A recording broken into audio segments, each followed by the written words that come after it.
Let's take a look at some underrated prospects from Bleacher Report. Now, this is a guy I think you and I have talked about, Payton Turner from Houston. What do you see from that? The edge rusher. What do you like about him? What are some of the questions maybe that you have with Turner?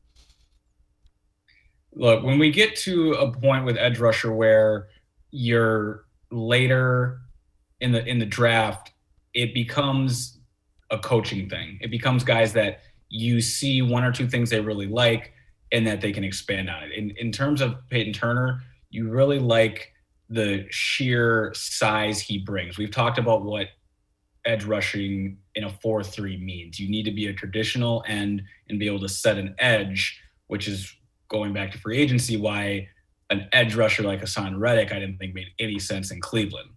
That's 6 feet, 210 on your best day. And Turner, we're talking 6'5", 270, 280, 265, whatever it may be. He's someone that you trust in a edge setting way, traditional 4-3 defensive end. So he fits the prototype there. And then you build on top of that as a coaching staff. That's really what you're looking at in terms of anything outside of the top 100.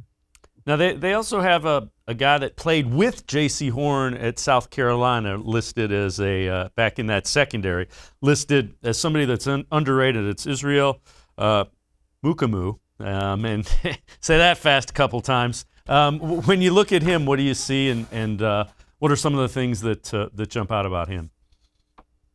That's the thing with draft time, right? A lot of these names get tricky, and you do your best through them. I hear you on that. Unless they're drafted to the Browns, I got to say their name every day. The practice will come later. He's another guy who you like what you see on tape, someone who's comfortable getting into a hip pocket. He surprised me at times with his physicality. A lot of times in college, you see a lot of zone, a lot of off coverage, allowing everything to develop in front of them, and then they can break on the football. I saw enough of a mixed bag there where it gives you some confidence. But again, a lot of this stuff, when you plug them into NFL rosters, you just don't know till they're there and they're in training camp and lining up one-on-one against Odell Beckham Jr. or Jarvis Landry. What you like about this kid is that he's versatile. He has reps both at corner and safety. It tends to be what the Browns are looking for, someone that, all right, fine, if he's not an outside guy, let's bring him in. If he's not an in guy, maybe he plays safety. We're talking developmental stuff here, but the type of traits that the Browns are clearly looking for when it comes to a versatile secondary. Last guy we'll talk about, Jalen Darden, wide receiver from North Texas. Yeah, this is another guy who, when you look at his tape, you like the explosiveness. You see a guy who knew how to make plays, really was reliant on making those plays. And when you think of a football player swinging a game, it's in terms of explosiveness and touchdown scoring.